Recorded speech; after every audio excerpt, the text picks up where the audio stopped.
إن الله فالق الحب والنوى يخرج الحي من الميت ومخرج الميت من الحي ذلكم الله فأنى تؤفكون فالق الإصباح وجعل الليل سكنا والشمس والقمر حسبانا ذلك تقدير العزيز العليم وهو الذي جعل لكم النجوم لتهتدوا بها في ظلمات البر والبحر قد فصلنا الآيات لقوم يعلمون۔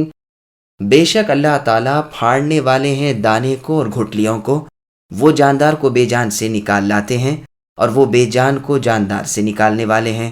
اللہ تعالیٰ یہ ہے، سو تم کہاں الٹے چلے جا رہے ہو؟ وہ اللہ صبح کے نکالنے والے ہیں، اور اللہ نے رات کو راحت کی چیز بنایا ہے اور سورج اور چاند کو حساب سے رکھا ہے۔ یہ ٹھہرائی بات ہے ایسی ذات کی جو کہ قادر ہیں، بڑے علم والے ہیں۔ اور وہ اللہ ایسے ہیں جنہوں نے تمہارے لیے ستاروں کو پیدا کیا تاکہ تم ان کے ذریعے سے اندھیروں میں، خشکی میں بھی اور دریا میں بھی راستہ معلوم کر سکو۔ بے شک ہم نے دلائل خوب کھول کھول کر بیان کر دیے ہیں ان لوگوں کے لیے جو خبر رکھتے ہیں۔ سامعین، اب ان آیتوں کی تفسیر سماعت کیجیے۔ کائنات کے خالق و مالک اللہ تعالیٰ کا ایک تعارف۔ اللہ پاک خبر دیتے ہیں کہ زمین میں بوئے ہوئے دانے کو وہ اللہ اوپر لا کر چیر دیتے ہیں اور اس میں سے مختلف نوع کی سبزیاں اور رویدگیاں پیدا ہو جاتی ہیں جن کے رنگ الگ، شکلیں الگ اور ذائقے الگ۔ اور اسی فالق الحب والنوى کی تفسیر میں فرمایا کہ وہ اللہ ایک بے جان چیز کے اندر سے ایک جاندار چیز یعنی نباتات، پودے پیدا کرتے ہیں اور جاندار کے اندر سے بے جان چیز نکالتے ہیں، جیسے بیج اور دانے کے بے جان چیز ہیں جو جاندار پودے کے اندر پیدا ہوتے ہیں۔ جیسا کہ فرمایا، سمجھنے کے لیے یہ بھی ایک نکتہ ہے کہ زمین تو ہوتی ہے خشک اور مردہ، لیکن پانی برسا کر ہم اسے پھر زندہ کر دیتے ہیں اور اس سے اناج اور غلہ پیدا کرتے ہیں جس سے تم اے انسانوں کھاتے ہو۔ مخرج المیت من الحی، یہ فالق الحب پر معطوف ہے، پھر اس کی تفسیر کی گئی، پھر آیت مخرج المیتہ کو اس پر عطف کیا گیا۔ یہ ساری عبارت آپس میں متقارب ہے، سب کا ایک ہی مفہوم ہے۔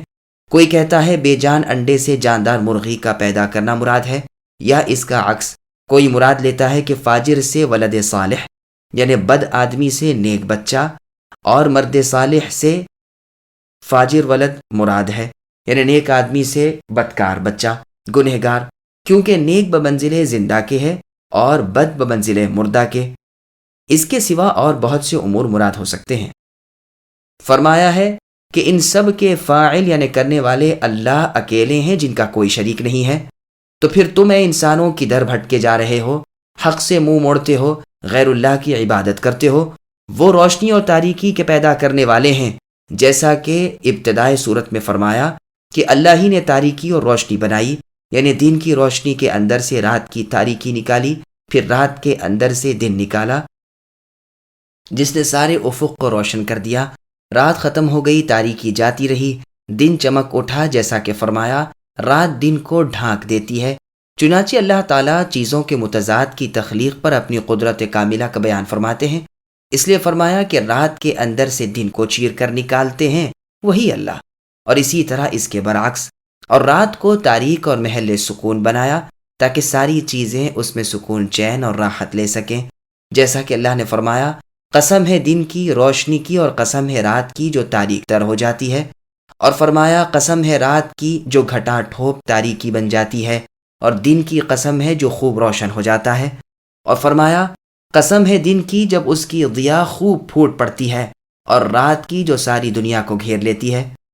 صہیب رومی رضی اللہ عنہ کی بیوی ان کی کثرت شب بیداری کی شکایت کرتے ہوئے کہتی ہیں کہ اللہ تعالیٰ نے سب کے لیے رات کو محل سکون بنایا، لیکن صہیب کے لیے نہیں، کیونکہ صہیب رضی اللہ عنہ کو جب جنت یاد آتی ہے تو اس کے شوق میں رات بھر نہیں سوتے اور عبادت کرتے رہتے ہیں، اور جب دوزخ یاد آتی ہے تو ان کی نیند ہی اڑ جاتی ہے۔ ابن ابی حاتم نے اس کو روایت کیا ہے اور فرمایا کہ سورج اور چاند اپنے اپنے ضابطے اور حساب سے چلتے رہتے ہیں، ان کے قانوں رفتار میں ذرہ بھر تغیر نہیں ہوتا، نہ ادھر ادھر بھٹکتے ہیں، بلکہ ہر ایک کی منازل مقرر ہیں، سردیوں اور گرمیوں میں اپنے اپنے اصول پر چلتے رہتے ہیں، اور اسی مرتبہ قاعدے سے دن اور رات گھٹتے اور بڑھتے رہتے ہیں، جیسا کہ اللہ نے فرمایا، اللہ تعالیٰ نے سورج کو روشن تر بنایا اور چاند کو ٹھنڈی روشنی دی اور اس کے گھٹنے بڑھنے کی منازل قرار دی، اور فرمایا کہ نہ سورج چاند سے ٹکراتا ہے اور نہ اس سے آگے بڑھ جاتا ہے کہ رات کو بھی نمودار ہونے لگے، اور نہ رات دن کو آ پکڑتی ہے، ہر سیاہ اپنے اپنے مدار اور محیط پر گردش میں ہے۔ اور اللہ نے فرمایا کہ سورج اور چاند اور سب تارے اللہ تعالیٰ کے امر ہی کے محکوم اور مسخر ہیں، اور اللہ نے فرمایا کہ یہ سب رب عزیز و علیم کا قرار کردہ قانون ہے کہ کوئی اس کی خلاف ورزی نہیں کر سکتا، کوئی چیز اللہ کے علم سے ہٹ نہیں سکتی، خواہ زمین و آسمان کا کوئی ذرہ ہی کیوں نہ ہو۔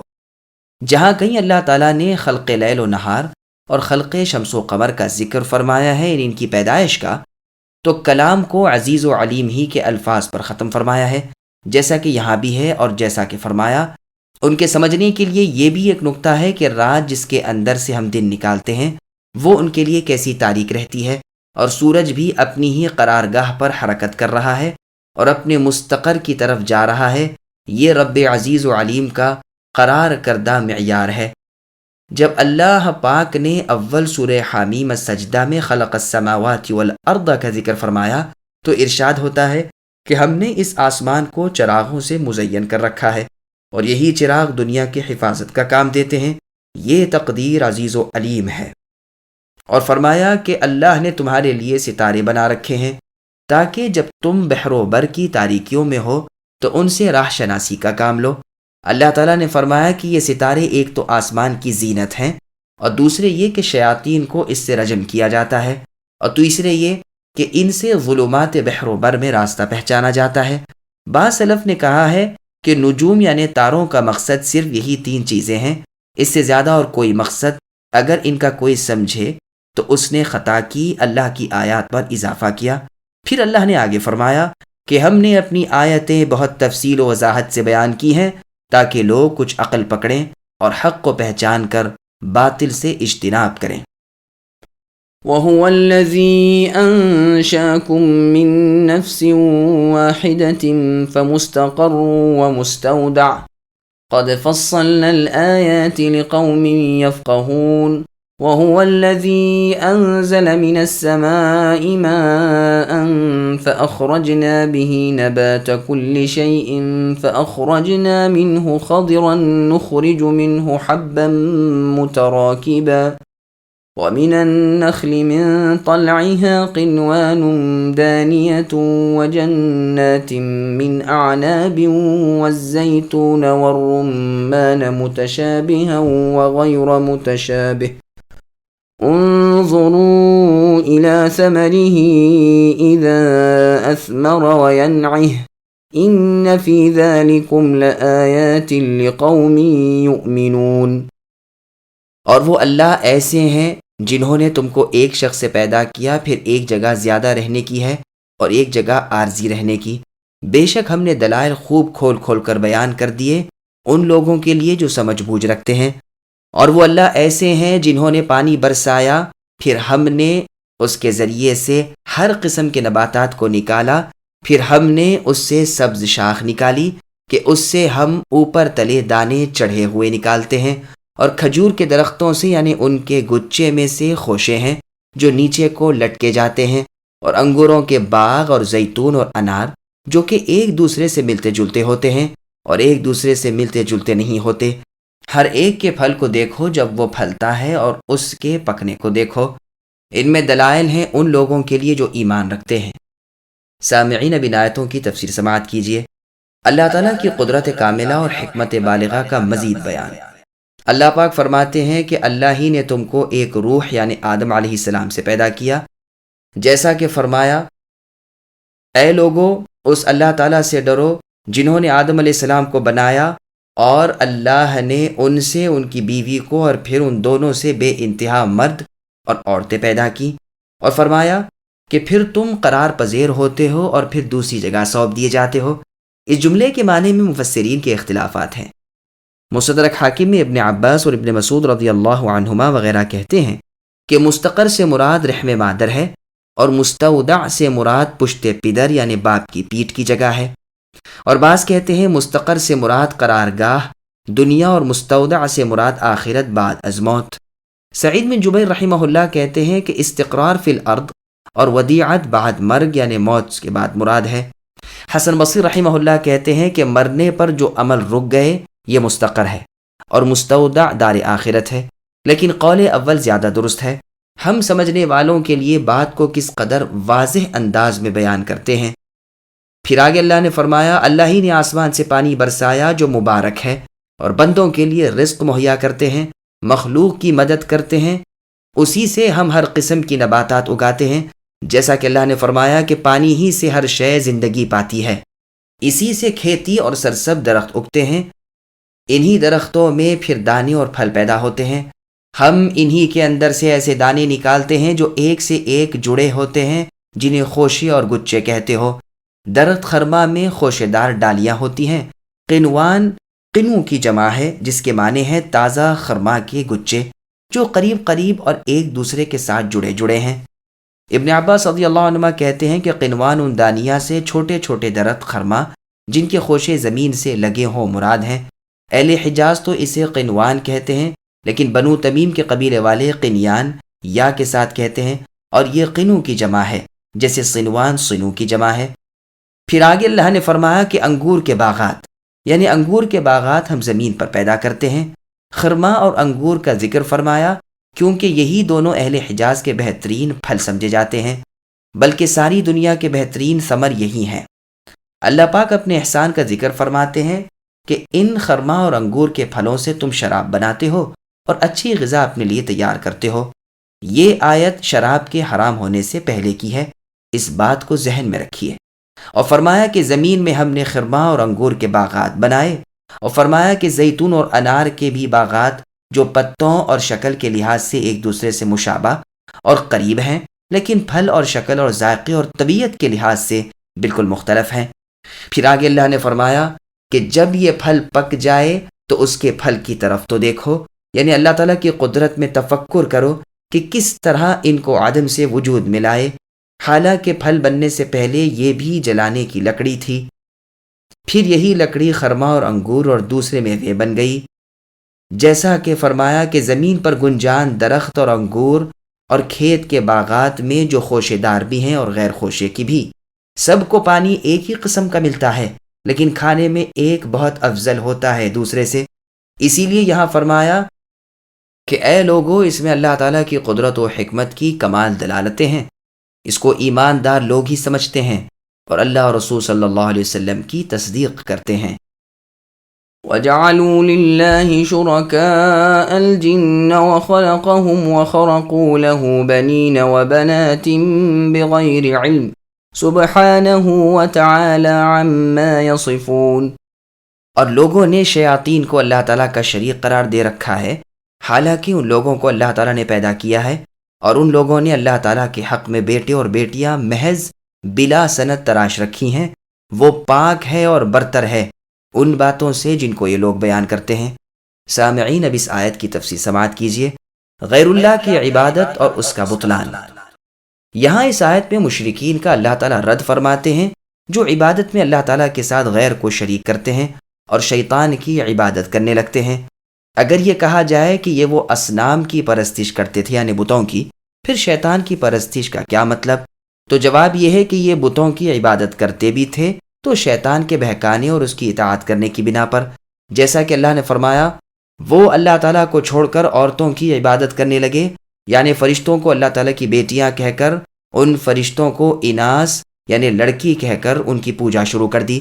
وہ تو محض شیطان سرکش کی عبادت کرتے ہیں جس نے کہا تھا کہ اے اللہ، میں آپ کے بندوں کا ایک بڑا حصہ اپنی طرف کھینچ لوں گا، انہیں گمراہ کروں گا، ان میں دور رس امیدیں پیدا کروں گا، میں انہیں حکم دوں گا اور وہ مویشیوں کے کان کاٹ دیا کریں گے، میں انہیں ایسا ہی حکم کروں گا تاکہ وہ آپ کی بنائی ہوئی صورت کو بگاڑ دیں۔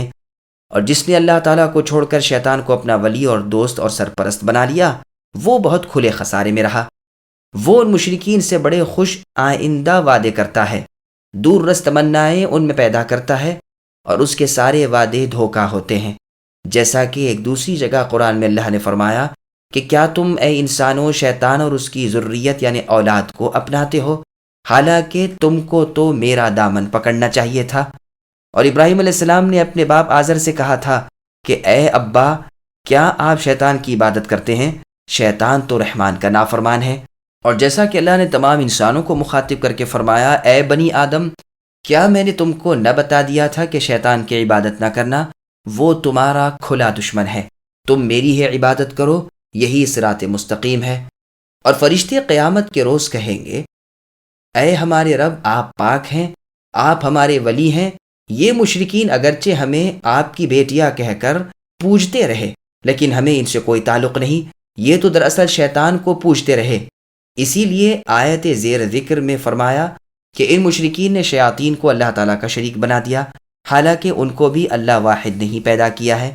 بس وہ اللہ تعالیٰ کے ساتھ اللہ کی مخلوق کو بھی کیسے پوجتے ہیں، جیسے کہ ابراہیم علیہ السلام نے کہا تھا کہ کیا تم اے میری قوم کے لوگوں انہی چیزوں کو پوجنے لگے ہو، یعنی ان کی عبادت میں لگ گئے ہو جن کو خود اپنے ہاتھوں سے بنایا، حالانکہ تم کو بھی اور تمہاری ان مصنوعات کو بھی اللہ تعالیٰ ہی نے پیدا کیا ہے۔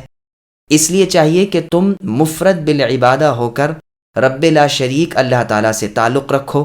پھر فرمایا کہ انہوں نے بے سمجھی سے اللہ تعالیٰ کے لیے بیٹے اور بیٹیاں بنا ڈالی۔ یہاں اوصاف باری تعالیٰ میں گمراہ کی گمراہی پر تنبیہ کی جا رہی ہے۔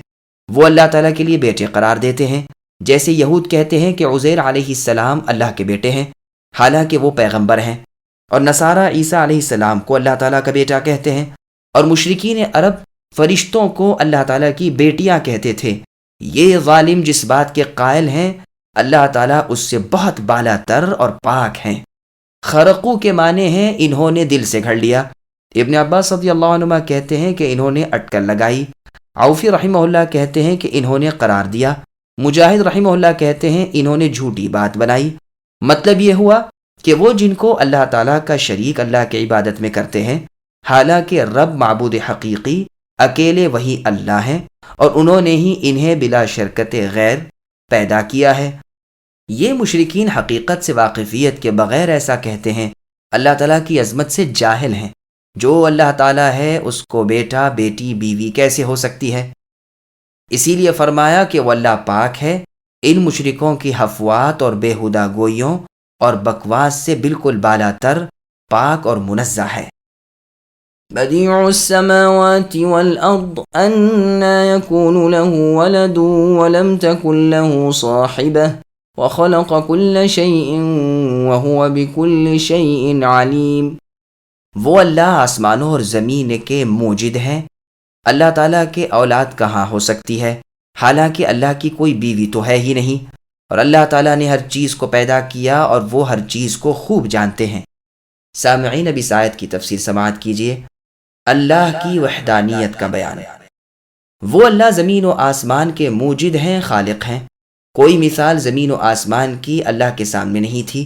چنانچہ بدعت کو بدعت اس لیے کہتے ہیں کہ سلف میں اس کی کوئی نظیر نہیں ہوتی ہے۔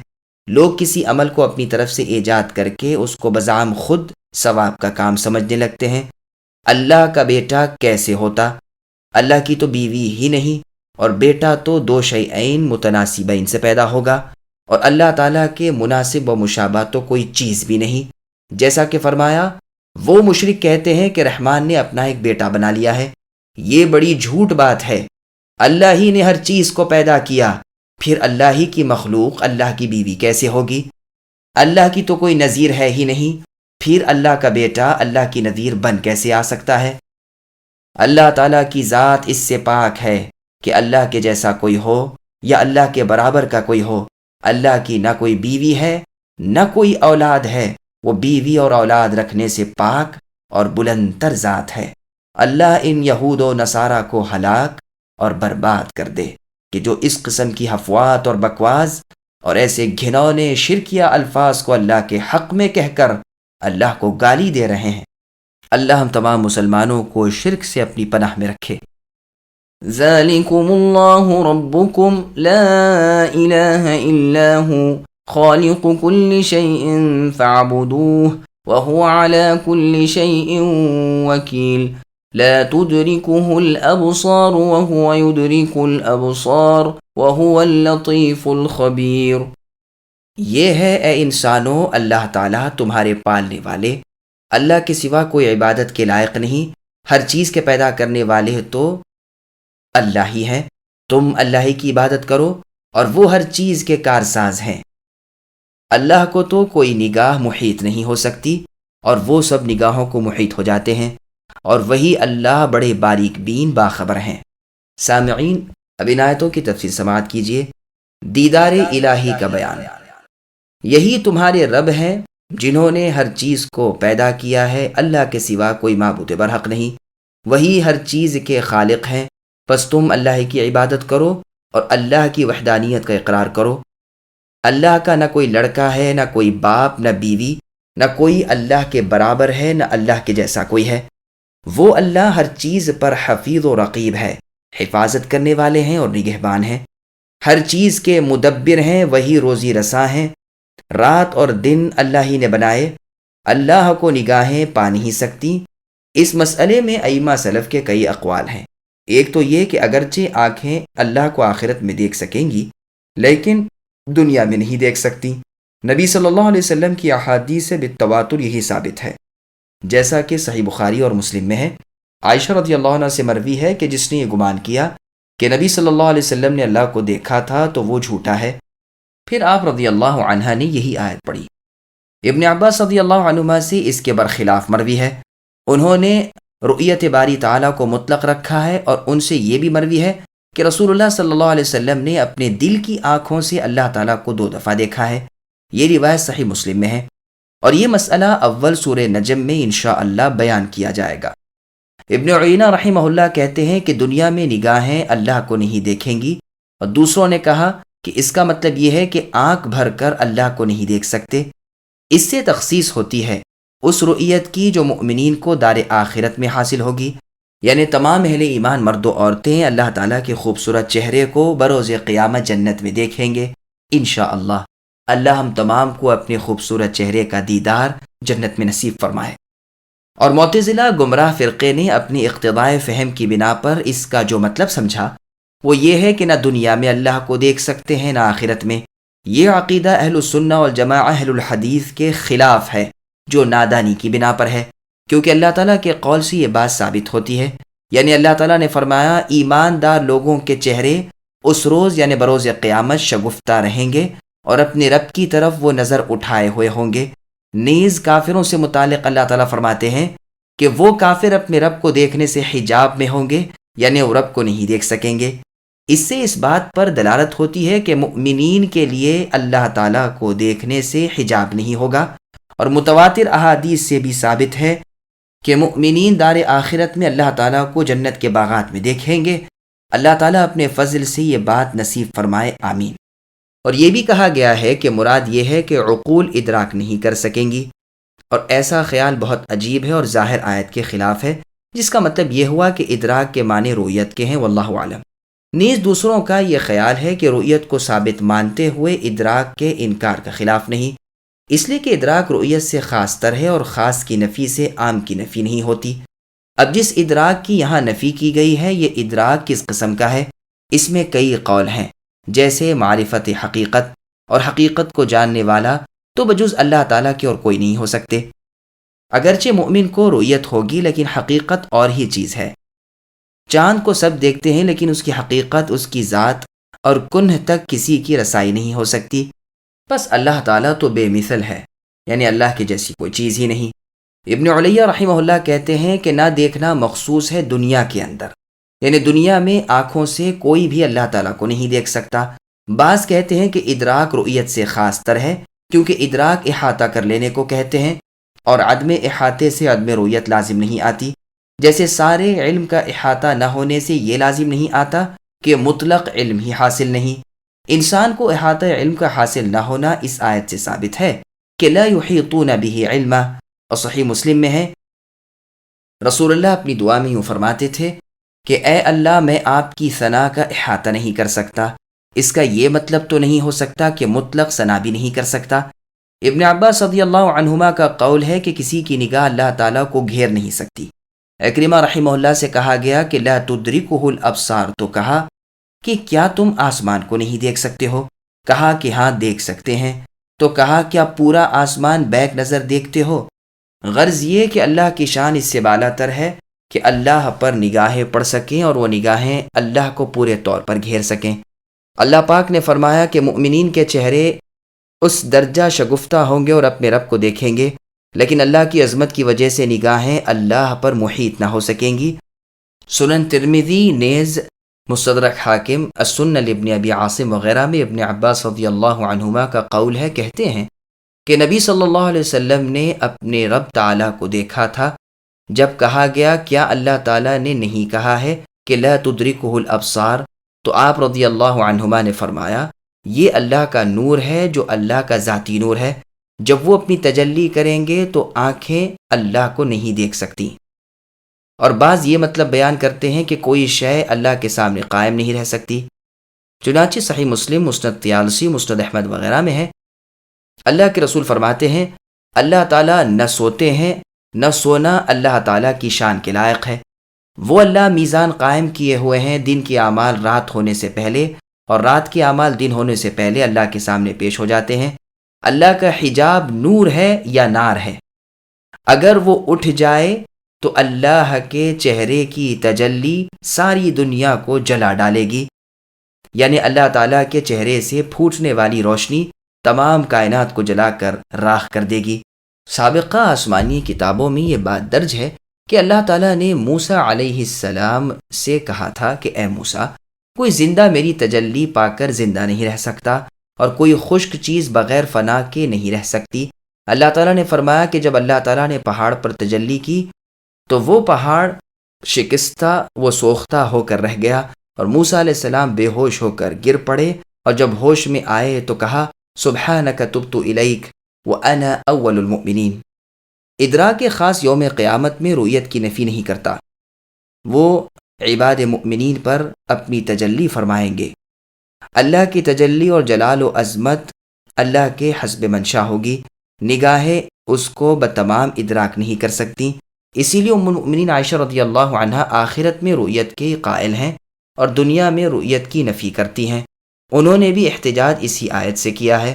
بس اس بات کی نفی ادراک کرے کہ اس کے معنی بھی رؤیت عظمت و جلالت کے ہیں، وہ بات کیسے ممکن ہے کہ کسی بشر یا کسی فرشتے سے ہو سکے؟ پھر ارشاد ہوتا ہے کہ ہوا یدرک الابصار، یعنی اللہ تعالیٰ لوگوں کے ابصار یعنی نگاہوں کا ادراک و احاطہ کر سکتے ہیں، کیونکہ اللہ ہی نے انسانوں کو نگاہیں دی ہیں، پھر وہ کیسے احاطہ نہ کر سکیں گے؟ ارشاد ہے کہ کیا وہ اپنی پیدا کی ہوئی چیز کو نہیں جانیں گے؟ وہ اللہ تو لطیف و خبیر ہیں۔ اور کبھی لفظ ابصار سے مبصرین مراد ہوتی ہے۔ مبصرین اللہ تعالیٰ کو پورے طور پر تو نہیں دیکھ سکتے، وہ اللہ لطیف ہے، یعنی کسی بات کے نکالنے میں بہت باریک بین ہے، اور ہر چیز کے ٹھکانے سے اللہ باخبر بھی ہے، واللہ اعلم۔ جیسے کہ لقمان علیہ السلام اپنے بیٹے کو پن دیتے وقت کہتے ہیں یا بنی انہا ان تک مثقال حبہ، یعنی اے میرے بچے اگر کوئی بھلائی یا برائی رائی کے دانے کے برابر بھی ہو، خواہ پتھر میں ہو یا آسمانوں میں یا زمین میں، اللہ تعالیٰ اسے بروز قیامت لے آئیں گے۔ اللہ تعالیٰ نہایت باریک بین اور خبردار ہیں۔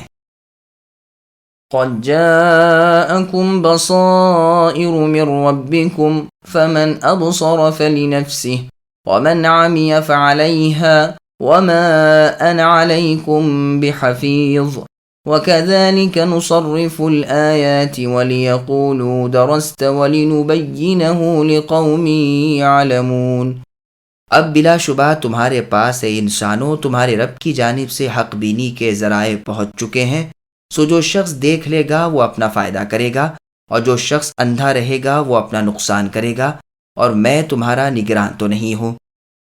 اور ہم اس طور پر دلائل کو مختلف پہلوؤں سے بیان کرتے ہیں تاکہ آپ سب کو پہنچا دیں، اور تاکہ یہ یوں کہیں کہ آپ نے کس سے پڑھ لیا ہے، اور تاکہ ہم اس کو دانش مندوں کے لیے خوب ظاہر کر دیں۔ سامعین اب ان آیتوں کی تفسیر سماعت کیجیے۔ مؤمن، کافر اور روشن دلائل۔ بصائر یعنی مبینات اور نشانیاں جو قرآن میں ہیں اور جو رسول اللہ صلی اللہ علیہ وسلم نے پیش کی ہیں، پس جس نے بصیرت سے کام لیا اس کی ذات کو فائدہ پہنچا، جیسے اللہ نے فرمایا کہ جو ہدایت حاصل کرے گا وہ اپنی ذات کے لیے کرے گا، اور جو بھٹک جائے گا اس کی مضرت یعنی نقصان اسی پر رہے گی۔ اسی لیے فرمایا کہ جو اندھا بنے گا اس کا نقصان اسی کو پہنچے گا، جیسے فرمایا کہ آنکھیں اندھی نہیں ہوتی ہیں بلکہ دل اندھے ہوتے ہیں، اور میں تم پر کچھ محافظ و رقیب و نگران کار تو ہوں نہیں، بلکہ میں تو صرف ایک مبلغ ہوں۔ ہدایت تو اللہ تعالیٰ کرتے ہیں، جس کو چاہیں، اور گمراہ ہونے دیتے ہیں جس کو چاہیں۔ اور اس طرح ہم آیات کو اے نبی تفصیل سے بیان کرتے جاتے ہیں، جیسا کہ اس صورت میں بیان توحید پیش کیا گیا ہے، اور اس بنا پر بھی کہ مشرک اور کافر کہتے ہیں کہ اے محمد صلی اللہ علیہ وسلم، یہ باتیں آپ نے سابقہ اہل کتاب سے نقل کر لی ہیں اور انہی سے سیکھ کر کہہ رہے ہیں۔ ابن عباس رضی اللہ عنہ کہتے ہیں کہ لفظ درستہ ہے بمعنی تلوتا، ان کی یہ بات مخاصمت و مجالدت کے محل میں ہے، جیسے ان کفار کے کذب و عناد کی اللہ تعالیٰ نے یوں خبر دی ہے کہ کافر کہتے ہیں کہ یہ تو بنایا ہوا جھوٹ ہے، اور دوسروں نے بھی اس کتاب قرآن کے بنانے میں مدد دی ہے، یہ بڑی ظلم اور کذب کی بات ہے۔ وہ کہتے ہیں کہ یہ تو پہلے کے لوگوں کے ملفوظات و مکتوبات ہیں، جس کو انہوں نے یعنی نبی صلی اللہ علیہ وسلم نے بھی لکھ لیا ہے۔ اور ان کفار کے زعم و کذب کے بارے میں اللہ تعالیٰ فرماتے ہیں کہ اس نے فکر کیا، سوچا، اندازہ لگایا، کمبخت ہلاک ہو جائے، کیسا غلط اندازہ لگایا، پھر سوچا، ترشرو ہوا، منہ بگاڑا، غرور کیا، اور کہنے لگا کہ یہ تو ایک بڑھا ہوا جادو ہے، یہ اللہ تعالیٰ کا نہیں بشر کا کلام ہے۔ اور اللہ نے فرمایا کہ ہم ایسے لوگوں کے لیے وضاحت سے بات بولتے ہیں جو حق کو جان کر اس کی اتباع کرتے ہیں، باطل سے اجتناب کرتے ہیں۔ کافروں کی گمراہی اور مؤمنوں کی تصدیق میں اللہ کی حکمت و مصلحت ہے، جیسا کہ ایک دوسری جگہ اللہ نے فرمایا، غلط تعبیر کرنے والے قرآن سے گمراہ بھی ہوتے ہیں اور ہدایت بھی پاتے ہیں۔ اور فرمایا کہ جن کے دل میں مرض یعنی بیماری ہے اور جن کے دل پتھر ہیں، شیطان ان کے دل میں ڈالتا ہے، اور یہ چیز ان کے لیے اللہ تعالیٰ کی طرف سے آزمائش بن جاتی ہے، اور اللہ تعالیٰ ایمانداروں کو صراط مستقیم کی راہ بتاتے ہیں۔ اور اللہ نے یہ بھی فرمایا کہ ہم نے دوزخ پر فرشتے مقرر کر رکھے ہیں، اور ان کی مقرر کردہ تعداد اہل کفر کے لیے ایک فتنہ ہے، لیکن اسی سے اہل کتاب اور ایمانداروں کا ایمان بڑھتا ہے۔ اہل کتاب اور مؤمنین اس میں شک نہیں کرتے، کیونکہ اہل کتاب بھی اپنی کتابوں میں یہ مقررہ تعداد فرشتوں کی، جن کو اللہ تعالیٰ نے کافرین کے عذاب کے لیے تیار کر رکھا ہے، ذکر پاتے ہیں۔ لیکن کافر اور بیمار دل والے منافق لوگ بول اٹھتے ہیں کہ یہ بات پیش کرنے کی اللہ تعالیٰ کو ضرورت ہی کیا تھی۔ اسی طرح بہت سے لوگ گمراہ ہوتے ہیں اور بہت سے ہدایت پاتے ہیں۔ اللہ تعالیٰ کے لشکر کو اللہ کے سوا کون جانتے ہیں؟ اور فرمایا ہم نے قرآن کو مؤمنین کے لیے شفا اور رحمت بنا کر نازل فرمایا، اور یہی چیز ظالموں کے لیے خسارے کا سبب ہے۔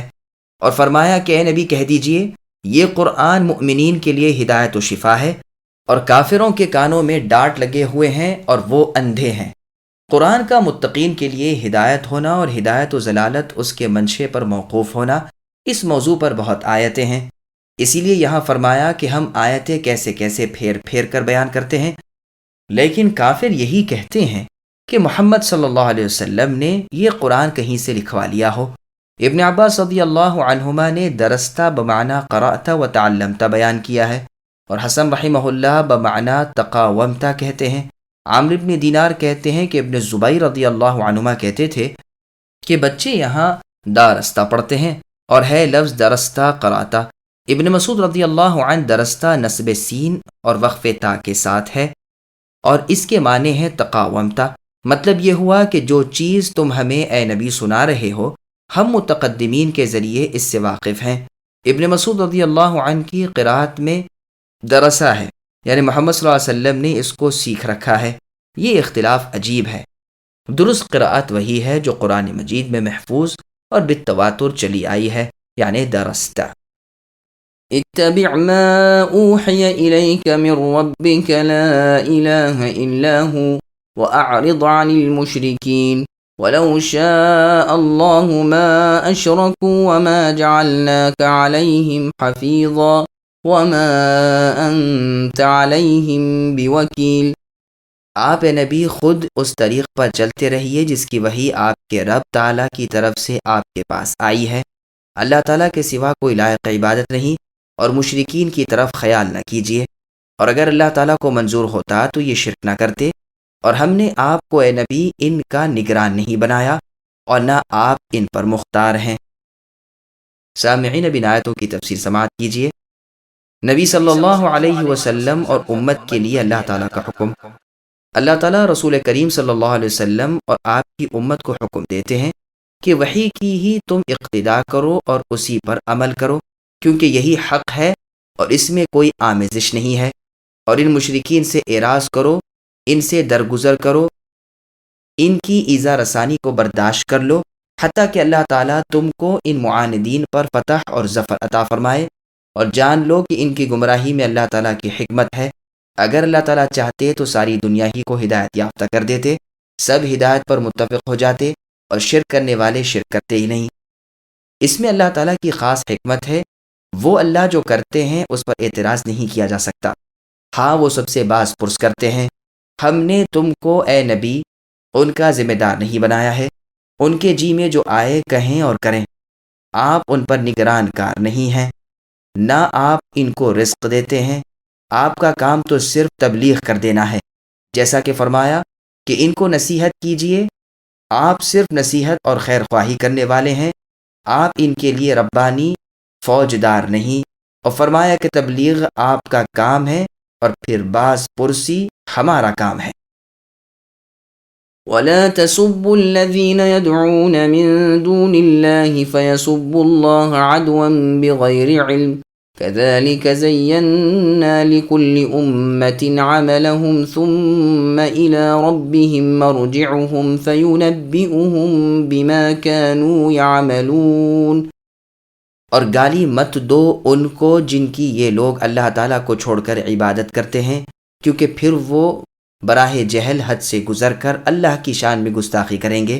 ہم نے اسی طرح ہر طریقے والوں کو ان کا عمل مرغوب بنا رکھا ہے، پھر اپنے رب ہی کے پاس ان کو جانا ہے، سو وہ ان کو جتلا دیں گے جو کچھ بھی وہ کیا کرتے تھے۔ سامعین، اب اس آیت کی تفسیر سماعت کیجیے۔ معبودان باطلہ یعنی جھوٹے لوگوں کے اپنے ہاتھ کے بنائے ہوئے معبودوں کو گالی دینے کی ممانعت۔ اللہ پاک رسول صلی اللہ علیہ وسلم کو اور مؤمنین کو منع فرما رہے ہیں کہ مشرکین کے معبودوں کو گالیاں نہ دو اور برا بھلا نہ کہو، اگرچہ اس میں ایک گناہ مصلحت سے ہی، لیکن مفاسد اس سے بڑھ کر پیدا ہوتے ہیں، یعنی مقابلتاً وہ بھی مسلمانوں کے اللہ کو گالیاں دیں گے جو ان کے بھی رب ہیں۔ مشرکین کہتے تھے کہ اے محمد صلی اللہ علیہ وسلم، ہمارے بتوں کو گالیاں دینے سے آپ کو باز رہنا چاہیے، ورنہ ہم بھی تمہارے رب اللہ کی ہجو کریں گے، یعنی انہیں بھی گالیاں دیں گے۔ چنانچہ اللہ تعالیٰ نے منع فرما دیا۔ قتادہ رحمہ اللہ سے مروی ہے کہ مسلمان کفار کے بتوں کو گالیاں دیتے تھے، پس کفار بھی بغیر حقیقت کو سمجھے عناد اور ضد و ہردرمی سے اللہ تعالیٰ کو بھی برا بھلا کہنے لگے۔ یہ روایت عبد الرزاق کی تفسیر میں ہے۔ جب ابو طالب مرنے کے قریب ہوئے تو قریش نے مشورہ کیا کہ ابو طالب کے پاس چلیں اور ان سے کہیں کہ اپنے بھتیجے محمد کو روک دیں۔ ہمیں یہ عار کی بات معلوم ہوتی ہے کہ ابو طالب کے مرنے کے بعد محمد کو قتل کر دیں۔ عرب کہیں گے کہ ابو طالب کی زندگی میں تو کچھ نہ چلی، اب جب کہ وہ مر گئے تو بزدلوں نے قتل کیا ہے۔ چنانچہ ابو جہل، ابو سفیان، عمرو بن العاص اور کئی لوگ بصورت وفد آئے اور مطلب نامی ایک شخص کو اجازت حاصل کرنے کے لیے بھیجا۔ ابو طالب نے بلا لیا۔ وہ کہنے لگے، اے ابو طالب، تم ہمارے بڑے اور ہمارے سردار ہو، محمد نے ہمیں تکلیف پہنچائی ہے اور ہمارے معبودوں کو اذیت دی ہے، ہم چاہتے ہیں کہ تم انہیں بلا کر روک دو تاکہ وہ ہمارے معبودوں کا نام ہی نہ لے، ہم بھی ان کو اور ان کے رب اللہ تعالیٰ کو چھوڑ دیں گے۔ تو آپ نے نبی صلی اللہ علیہ وسلم کو بلایا اور کہا، یہ تمہاری ہی قوم ہے اور تمہارے ہی چچا کی اولاد ہے۔ رسول اللہ نے فرمایا، چچا بات کیا ہے اور یہ لوگ چاہتے کیا ہیں؟ تو وہ کہنے لگے کہ ہمارا مقصد یہ ہے کہ تم ہم سے اور ہمارے معبودوں سے دستبردار ہو جاؤ اور ہم بھی تم سے اور تمہارے اللہ سے دستبردار ہو جائیں گے۔ تو نبی صلی اللہ علیہ وسلم نے فرمایا کہ کیا میں تم کو ایک ایسی بات بتلاؤں کہ اگر تم نے اس کو اپنا لیا تو تم عرب اور عجم کے مالک ہو جاؤ گے اور سب ملکوں سے تمہارے پاس خراج کی دولت آنے لگے گی؟ تو ابو جہل نے کہا کہ تمہاری ایسی ایک بات نہیں، 10 باتیں بھی قبول کر لیں گے، بتاؤ وہ کیا ہے؟ تو رسول اللہ نے فرمایا، کہہ دو لا الہ الا اللہ۔ تو انہوں نے انکار کر دیا، منہ بنا لیا۔ ابو طالب کہنے لگے، اے بھتیجے، اس کے سوا دوسری بات بتاؤ، تمہاری قوم اس کلمے سے تو اور بھڑکتی ہے۔ تو رسول اللہ نے فرمایا، چچا مجھے کیا حق ہے کہ اس کے سوا کوئی اور بات بولوں؟ اگر سورج کو بھی لا کر وہ میرے ہاتھ میں رکھ دیں تو میں اس کے سوا تو کچھ نہیں کہہ سکتا۔ مطلب یہ تھا کہ ان کو مایوس کر دیں۔ چنانچہ وہ غصے میں بھر گئے اور کہنے لگے کہ ہمارے معبودوں کو برا کہنے سے رک جاؤ، ورنہ ہم تم کو اور تمہارے رب کو بھی گالیاں دیں گے۔ اسی لیے فرمایا کہ وہ دشمنی کی بنا پر بغیر سمجھے اللہ تعالیٰ کو برا بھلا کہنے لگیں گے۔ یہ وہ صورت ہے جہاں مصلحت کو بھی اس لیے نظر انداز کر دیا جاتا ہے کہ اس کے بالمقابل فساد بڑھ جائے گا۔ رسول اللہ صلی اللہ علیہ وسلم نے فرمایا، جو اپنے والدین کو گالیاں دے وہ بڑا ملعون ہے۔ کہا گیا، اللہ کے رسول، کوئی ماں باپ کو کیسے گالیاں دے گا؟ تو فرمایا کہ یہ اس طرح کہ دوسرے کے باپ کو گالیاں دے، دوسرا اس کے باپ کو، یہ کسی کی ماں کو گالی دے، وہ اس کی ماں کو، تو گویا کہ اسی پہلے شخص نے اپنے ماں باپ کو گالیاں دی۔ یہ روایت مسند احمد نیز بخاری وغیرہ میں بھی ہے۔ آگے ارشاد باری تعالیٰ ہوتا ہے کہ ہم امت کو اسی کا عمل اس کی نظروں میں بہتر قرار دیتے ہیں، جیسا کہ یہ قوم محبت اصنام یعنی اپنے بتوں، پیروں، مرشدوں، جھنڈوں، درگاہوں اور اولیاء اللہ ہی کو پسند کرتی ہے اور ان کو پوجتی ہے، ان کو سفارشی سمجھتی ہے، ان کو اللہ کے ہاں وسیلہ دے کر اپنی دعاؤں کی قبولیت کے لیے ضروری سمجھتی ہے۔ چنانچہ گزشتہ امتیں بھی گمراہی پر تھیں اور اسی کو اپنا عمل حسن سمجھتی تھی۔ اللہ تعالیٰ جو چاہتے ہیں اختیار کرتے ہیں، اسی میں بڑی حکمت ہوتی ہے۔ پھر ان لوگوں کی باز گشت اللہ تعالیٰ ہی کی طرف ہوگی، اس وقت انہیں اپنے معتقدات کی خوبی یا برائی معلوم ہو جائے گی۔ اگر عمل نیک ہو تو نیک بدلہ، اور برا ہو تو برا بدلہ ملے گا۔ وَأَقْسَمُوا بِاللَّهِ جَهْدَ أَيْمَانِهِمْ لَئِن جَاءَتْهُمْ آيَةٌ لَّيُؤْمِنُنَّ بِهَا قُلْ إِنَّمَا الْآيَاتُ عِندَ اللَّهِ وَمَا يُشْعِرُكُمْ أَنَّهَا إِذَا جَاءَتْ لَا يُؤْمِنُونَ وَنُقَلِّبُ أَفْئِدَتَهُمْ وَأَبْصَارَهُمْ كَمَا لَمْ يُؤْمِنُوا بِهِ أَوَّلَ مَرَّةٍ وَنَذَرُهُمْ فِي طُغْيَانِهِمْ يَعْمَهُونَ۔ اور ان لوگوں نے قسموں میں بڑا زور لگا کر اللہ تعالیٰ کی قسم کھائی کہ اگر ان کے پاس کوئی نشانی آ جائے تو وہ ضرور ہی اس پر ایمان لے آئیں گے۔ آپ اے نبی کہہ دیجئے کہ نشانیاں سب اللہ تعالیٰ کے قبضے میں ہیں، اور تم کو اس کی کیا خبر کہ وہ نشانیاں جس وقت آ جائیں گی یہ لوگ جب بھی ایمان نہ لائیں گے، اور ہم بھی ان کے دلوں کو اور ان کی نگاہوں کو پھیر دیں گے جیسا کہ یہ لوگ اس سے پہلی دفعہ ایمان نہیں لائے، اور ہم ان کو ان کی سرکشی میں حیران رہنے دیں گے۔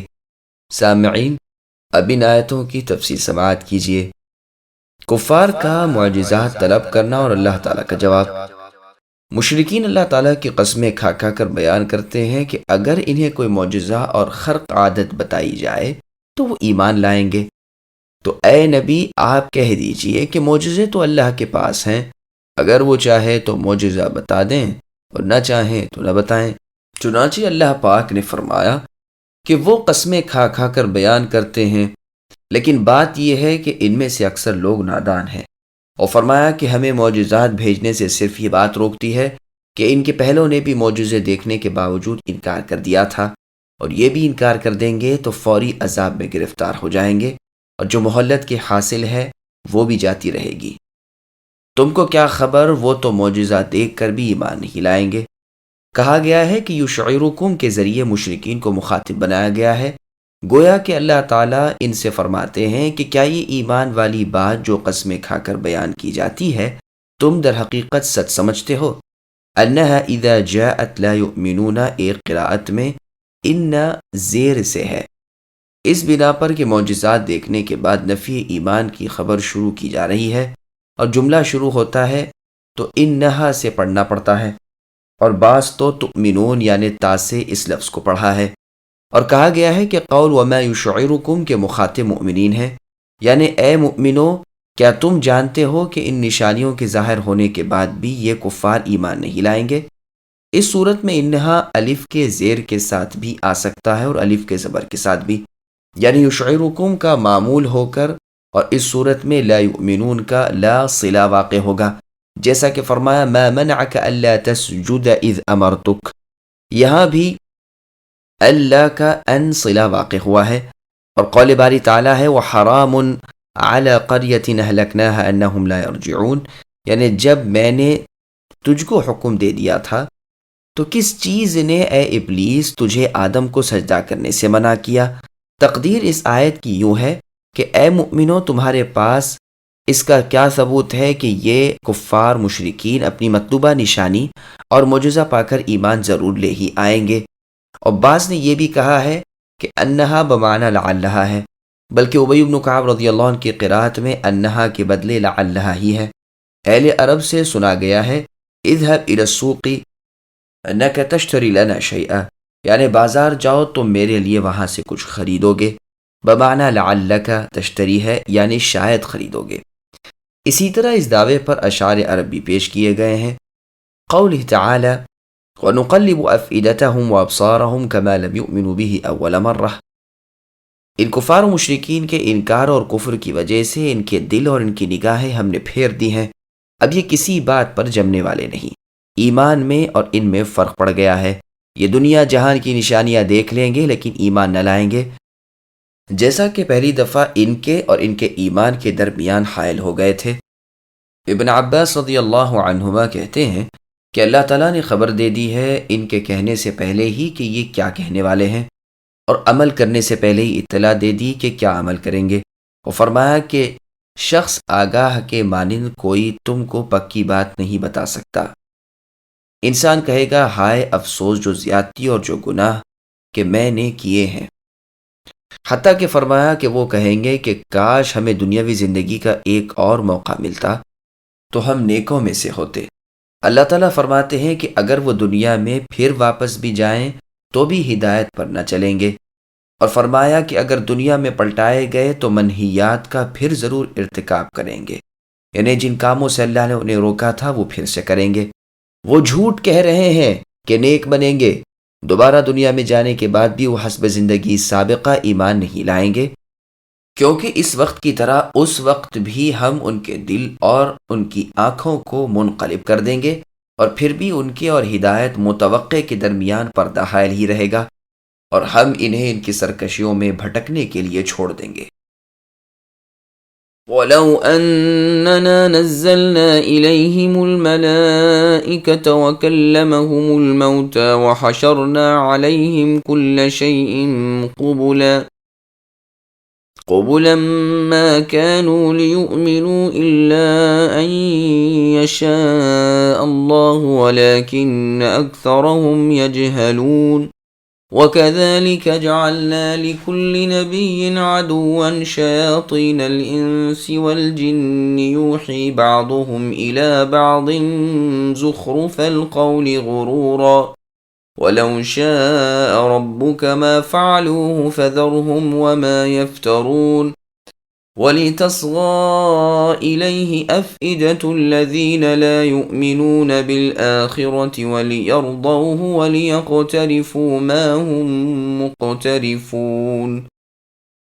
کافروں کے تمام مطالبات پورے ہو جائیں تو بھی ایمان نہیں لائیں گے، اور اگر ہم ان کے پاس فرشتوں کو بھیج دیتے اور ان سے مردے باتیں کرنے لگتے اور ہم تمام موجودات کو ان کے پاس ان کی آنکھوں کے روبرو لا کر جمع کر دیتے، تب بھی یہ لوگ ہرگز ایمان نہ لاتے، ہاں اگر اللہ ہی چاہے تو اور بات ہے، لیکن ان میں زیادہ لوگ جہالت کی باتیں کرتے ہیں۔ اور اسی طرح ہم نے ہر نبی کے دشمن بہت سے شیطان پیدا کیے تھے، کچھ آدمی اور کچھ جن، جن میں سے بعض دوسرے بعض کو چکنی چپڑی باتوں کا وسوسہ ڈالتے رہتے تھے تاکہ ان کو دھوکے میں ڈال دیں، اور اگر اللہ تعالیٰ چاہتے تو یہ ایسے کام نہ کر سکتے، سو ان لوگوں کو اور جو کچھ یہ افطرا پردازی کر رہے ہیں اس کو آپ اے نبی رہنے دیجیے، اور تاکہ اس کی طرف ان لوگوں کے قلوب مائل ہو جائیں جو آخرت پر ایمان نہیں رکھتے، اور تاکہ اس کو پسند کر لیں، اور تاکہ مرتکب ہو جائیں ان امور کے جن کے وہ مرتکب ہوتے تھے۔ سامعین اب ان آیتوں کی تفسیر سماعت کیجیے۔ کفار حق پہچاننے کے باوجود ایمان نہیں لاتے۔ اللہ پاک فرماتے ہیں کہ اگر ہم ان لوگوں کا سوال پورا کر دیں جو قسمیں کھا کر یہ بیان کرتے ہیں کہ ہمارے پاس کوئی نشانی آئے تو ہم ضرور ایمان لائیں گے، اور پھر ہم ان پر فرشتے بھی نازل کر دیں جو رسولوں کی تصدیق اور تمہاری رسالت کی گواہی دے دیں، تو بھی وہ ایمان نہ لائیں گے، جیسا کہ وہ کہتے ہیں کہ تم اللہ تعالیٰ اور فرشتوں کو لا کر بتاؤ، اور ہم تو اس وقت تک ایمان نہ لائیں گے کہ دوسرے رسولوں کی طرح تم بھی نشانیاں پیش کر دو۔ اور جنہیں ہم سے سامنا کرنے کا کوئی یقین نہیں، کہتے ہیں کہ ہم پر فرشتے کیوں نازل نہیں کیے گئے، یا اللہ ہی کو ہم دیکھ لیتے۔ ایسے لوگ بڑی سرکشی اور عناد میں ہیں۔ اور اگر فرشتے بھی آ کر ان سے بات کریں اور رسولوں کی تصدیق کر دیں اور ہر چیز کا ذخیرہ ان کے پاس لا کر جمع کر دیں، تب بھی ان کے دلوں پر کوئی اثر نہ ہوگا۔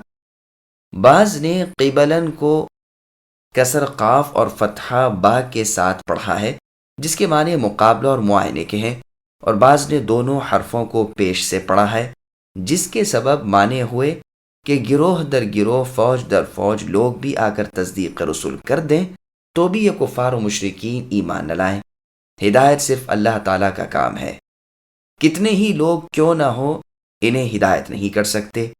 وہ اللہ جو چاہے کریں، وہ سب سے سوال کریں گے، لیکن اللہ سے سوال نہیں ہو سکتا۔ جیسے کہ اللہ نے فرمایا، وہ لوگ جن پر اللہ تعالیٰ کی بات پوری ہو چکی ہے وہ کبھی ایمان نہ لائیں گے، خواہ وہ کتنی ہی نشانیاں کیوں نہ دیکھیں۔ عذاب علیم آ گھیرے گا تو ان کی آنکھیں کھلیں گی۔ دشمنوں کے مقابل اللہ تعالیٰ کا اپنے نبیوں کی حوصلہ افزائی فرمانا۔ پھر ارشاد ہوتا ہے کہ اے محمد صلی اللہ علیہ وسلم، جیسا کہ آپ کے مخالفین اور اعداء یعنی دشمن ہر نبی کے اسی طرح معاندین اور دشمن گزرے ہیں، اس لیے آپ ان کی مخالفت پر رنج نہ کیجیے۔ اور فرمایا، آپ سے پہلے کے نبیوں نے تکذیب و ایذا رسانی پر صبر کیا تھا۔ اور فرمایا، یہ لوگ جو آپ سے کہتے ہیں پہلے کے رسولوں سے بھی ایسا ہی کہا گیا ہے۔ اللہ تعالیٰ بخشش کرنے والے بھی ہیں اور عقاب علیم والے بھی ہیں۔ اور فرمایا کہ اسی طرح ہم نے ہر نبی کے لیے دشمن بنا رکھے تھے۔ ورقہ بن نوفل نے رسول اللہ صلی اللہ علیہ وسلم سے کہا تھا کہ اے محمد، یہ قریش آپ کے ساتھ بھی دشمنی کریں گے، اور جس نبی نے بھی آپ کی جیسی باتیں اپنی امت سے کہیں، یعنی دعوت توحید دی اور شرک سے اعلان بیزاری کیا، ان کے ساتھ بھی ضرور دشمنی کی گئی ہے۔ قولہ شیاطین الانس والجن یہ بدلہ ہے، اور عدوًا مبدل منہ ہے، یعنی ان کے اعداء شیاطین انس و جن ہیں، اور شیطان ہر وہ ہے جو شر میں اپنا نظیر نہ رکھتا ہو، اور ان رسولوں سے تو دشمنی اور شیاطین کے سوا کون کرے گا جو انہی کی نوع میں سے ہیں۔ قتادہ رحمہ اللہ کہتے ہیں کہ جنوں میں بھی شیطان ہیں اور انسانوں میں بھی شیاطین ہیں کہ اپنے اپنے لوگوں کو گناہ کی تلقین کرتے رہتے ہیں۔ عکرمہ رحمہ اللہ کہتے ہیں کہ جن کے شیاطین انسانی شیاطین کی طرف وحی لاتے ہیں اور انسانی شیاطین جنی شیاطین کی طرف۔ قولہ یوحی بعضهم الی بعض زخرف القول غرورا۔ عکرمہ رحمہ اللہ نے کہا کہ انسان میں بھی شیاطین ہیں اور جن میں بھی۔ اب انسانی شیاطین جنی شیاطین پر القاء کرتے ہیں، چنانچہ ان میں سے بعض دوسرے بعض کی طرف بیہودہ باتوں کی وحی کرتے رہتے ہیں۔ عکرمہ رحمہ اللہ نے کہا کہ انسانی شیاطین وہ ہیں جو انسانوں کو گناہ کے مشورے دیتے ہیں، اور جنوں کے شیاطین جنوں کو گمراہ کرتے ہیں۔ چنانچہ ہر ایک اپنے ساتھی سے کہتا ہے کہ میں نے تو اپنے ساتھی کو بھٹکا دیا ہے، تو بھی اس طرح اپنے ساتھی کو بھٹکا دے۔ اس طرح ایک دوسرے کو گناہ کی تعلیم دیتے رہتے ہیں۔ غرض اس سے ابن جریر رحمہ اللہ نے یہ سمجھا کہ عکرمہ اور سدی رحمہم اللہ کے نزدیک شیاطین ان سے مراد شیاطین جن ہیں جو انسان کو بھٹکاتے ہیں، یہ مراد نہیں کہ شیاطین انس بھی انسان کے اندر ہیں۔ اور اس میں شک نہیں کہ کلام عکرمہ سے یہی ظاہر ہوتا ہے، لیکن کلام سدی رحمہ اللہ اس معنی کا حامل نہیں ہے، اگرچہ اس کا احتمال ہے۔ ضحاک رحمہ اللہ کی روایت میں ہے کہ جن میں بھی شیاطین ہیں جو ان کو گمراہ کرتے ہیں، جیسے کہ انسان شیاطین انسان کی گمراہی کا سبب بنتے ہیں۔ اب انسانی شیاطین جنی شیاطین سے مل کر کہتے ہیں کہ اس کو اس سے بھٹکاؤ، اس طرح بھٹکاؤ، جیسا کہ اللہ تعالیٰ نے فرمایا یوحی بعضهم الی بعض زخرف القول غرورا۔ بہرحال صحیح وہ ہے جو حدیث ابی ذر رضی اللہ عنہ میں گزرا کہ انسانوں میں بھی انسانی شیطان ہے، اور ہر چیز کا شیطان اس کی جنس سرکش ہے۔ چنانچہ صحیح مسلم میں ابو ذر رضی اللہ عنہ کی حدیث منقول ہے کہ رسول اللہ صلی اللہ علیہ وسلم نے فرمایا کہ سیاہ کتا شیطان ہوتا ہے، جس کے معنی یہ ہوئے کہ وہ کتوں میں سے شیطان ہے، مجاہد رحمہ اللہ نے اس آیت کی تفسیر میں لکھا ہے کہ جن کے کفار شیاطین جن ہیں وہ شیاطین انس کی طرف وحی بھیجتے ہیں اور شیاطین انس کفار انس ہیں۔ عکرمہ رحمہ اللہ سے روایت ہے کہ میں مختار کے پاس گیا، میری مہمانداری کی رات میں بھی مجھے اپنے پاس ٹھہرایا، پھر مجھ سے کہا کہ قوم کی طرف جاؤ اور انہیں حدیث سناؤ۔ میں گیا، ایک آدمی میرے سامنے آیا اور کہنے لگا کہ وحی کے بارے میں تم کیا کہتے ہو؟ میں نے کہا وحی دو طرح کی ہوتی ہے، اللہ تعالیٰ نے فرمایا ہے بما اوحینا الیک ھذا القرآن، یعنی یہ قرآن ہم نے آپ کی طرف اے نبی وحی کی ہے، اور یہ بھی فرمایا شیاطین الانس والجن یوحی بعضهم الی بعض زخرف القول غرورا، یعنی انس و جن کے شیاطین اپنے اپنے لوگوں کی طرف بےہودگیوں کی وحی کرتے رہتے ہیں، لیکن یہ کہنے پر انہوں نے مجھ پر حملہ کر دیا اور مار پیٹ کرنا چاہا۔ میں نے کہا کہ تمہاری یہ کیا حرکت ہے؟ میں تو تمہیں ایک بات بتا رہا ہوں اور تمہارا مہمان ہوں۔ غرض انہوں نے مجھے چھوڑ دیا۔ عکرمہ رحمہ اللہ نے یہ چیز مختار پر پیش کی تھی اور وہ ابن ابی عبید ہے، اللہ اس کا برا کرے، وہ یہ زعم کرتا ہے کہ اس کے پاس بھی وحی آتی ہے۔ اس کی بہن صفیہ عبداللہ ابن عمر رضی اللہ عنہما کی بیوی تھی اور نیک عورت تھیں۔ جب عبداللہ بن عمر رضی اللہ عنہما نے خبر دی کہ مختار اپنے پر بھی وحی آنے کا دعویٰ کرتا ہے تو عکرمہ رحمہ اللہ نے کہا کہ اللہ تعالیٰ نے سچ فرمایا کہ شیاطین اپنے اولیاء کی طرف وحی کرتے رہتے ہیں کہ ایک دوسرے کو جھوٹ اور غلط باتیں پہنچاتا ہے جس سے سننے والا اس کے اثر میں آ جاتا ہے۔ اگر اللہ تعالیٰ چاہتے تو وہ ایسا نہ کرتے، یعنی یہ سب اللہ تعالیٰ کی تقدیر اور مشیت و ارادت سے ہے کہ ہر نبی کا انہی لوگوں میں سے ایک دشمن ہوتا ہے۔ پس اے نبی صلی اللہ علیہ وسلم آپ ان سے درگزر کیجیے اور ان کے اس جھوٹ و افتراء سے بھی اعراض کر دیجیے۔ ان کی عداوت کی بابت میں اللہ تعالیٰ پر توکل اور بھروسہ کروں، وہ تمہارے لیے کافی ہے۔ اور قولہ لتصغى الی، یعنی ایسے شیاطین کی طرف آخرت پر ایمان نہ رکھنے والوں کے دل جھک جاتے ہیں اور ان کے دوست و ہمدم بن جاتے ہیں اور ایک دوسرے کو خوش کرنے لگتے ہیں، جیسے کہ اللہ نے فرمایا فَإِنَّكُمْ وَمَا تَعْبُدُونَ مَا أَنْتُمْ عَلَيْهِ بِفَاتِنِينَ إِلَّا مَنْ هُوَ صَالِ الْجَحِيمِ۔ پس اے کفار و مشرکو، تم اور تمہارے وہ معبودان باطلہ جن کی تم عبادت کر رہے ہو وہ آگ پر تپائے نہ جائیں گے مگر وہی لوگ کہ جو جہنم میں جانے والے ہیں، یعنی جہنم میں جانے والوں ہی کو شیاطین بہکا کر پھسلا کر جہنم میں لے جاتے ہیں۔ اور فرمایا انکم لفی قول مختلف، بے شک تم سارے ایک قول کو لے کر اختلاف میں پڑے ہوئے ہو، یؤفک عنہ من افک۔ اور فرمایا وَلْيَقْتَرِفُوا مَا هُمْ مُقْتَرِفُونَ، یعنی اے نبی اگر وہ شیطان بن کر بہکاتے ہیں اور لوگ ان کی طرف جھکتے ہیں تو انہیں کمانے دو جو وہ کما رہے ہیں، ان قریب انہیں آخرت میں جہنم کی دہکتی ہوئی آگ کا عذاب ملنے والا ہے۔ أفغير الله يبتغي حكما وهو الذي أنزل إليكم الكتاب مفصلا والذين آتيناهم الكتاب يعلمون أنه منزل من ربك بالحق فلا تكونن من الممترين وتمت كلمة ربك صدقا وعدلا لا مبدل لكلماته وهو السميع العليم وَإِن تُطِعْ أَكْثَرَ مَن فِي الْأَرْضِ يُضِلُّوكَ عَن سَبِيلِ اللَّهِ إِن يَتَّبِعُونَ إِلَّا الظَّنَّ وَإِنْ هُمْ إِلَّا يَخْرُصُونَ إِنَّ رَبَّكَ هُوَ أَعْلَمُ مَن يَضِلُّ عَن سَبِيلِهِ وَهُوَ أَعْلَمُ بِالْمُهْتَدِينَ۔ تو کیا اللہ تعالیٰ کے سوا کسی اور فیصلہ کرنے والے کو میں تلاش کروں اے مشرکو؟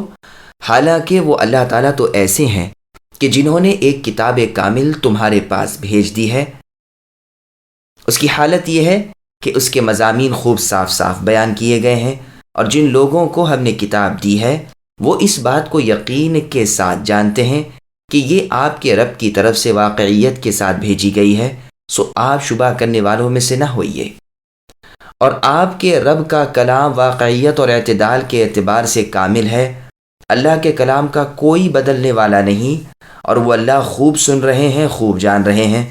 اور دنیا میں زیادہ لوگ ایسے ہیں کہ اگر آپ اے نبی ان کا کہنا مانیں گے تو وہ آپ کو اللہ تعالیٰ کی راہ سے بے راہ کر دیں۔ وہ محض بے اصل خیالات پر چلتے ہیں اور بالکل قیاسی باتیں کرتے ہیں۔ بالیقین آپ کے رب ان کو خوب جانتے ہیں جو اللہ کی راہ سے بے راہ ہو جاتا ہے، اور وہ ان کو بھی خوب جانتے ہیں جو اللہ کی راہ پر چلتے ہیں۔ سامعین، اب ان آیتوں کی تفسیر سماعت کیجیے۔ اللہ کا قرآن قول فیصل ہے۔ اللہ تعالیٰ فرماتے ہیں کہ اے نبی صلی اللہ علیہ وسلم، ان مشرکین سے کہہ دیجئے کہ میں اپنے اور تمہارے درمیان کیا اللہ تعالیٰ کے سوا کسی اور کو حکم قرار دوں، حالانکہ اللہ نے تمہاری طرف ایک تفصیلی کتاب قرآن مجید اتار دی ہے، اور صرف تم ہی پر نہیں بلکہ یہ کتاب اہل کتاب کے لیے بھی اتری ہے، اور یہ یہود و نصارہ سب جانتے ہیں کہ یہ در حقیقت اللہ کے پاس سے اتری ہوئی ہے، کیونکہ تمہارے بارے میں ان کی کتابوں کے اندر انبیاء متقدمین کی بشارتیں موجود ہیں، بس تم شک میں نہ پڑو۔ جیسا کہ فرمایا، ہم نے آپ کی طرف اے نبی جو نازل کیا ہے، اگر اس کی طرف سے آپ شک میں ہیں تو ان لوگوں سے پوچھئے جو اہل کتاب ہیں، آپ کی طرف آئی ہوئی وحی بالکل برحق ہے، پس شک میں نہ پڑیے۔ یہ آیت بطور شرط ہے، اور یہ ضروری نہیں کہ شرط واقع بھی ہو جائے۔ قولہ تعالی تمت کلمت ربک صدقا وعدلا، یعنی آپ کے رب کی بات سچائی اور عدل پر ختم ہوتی ہے۔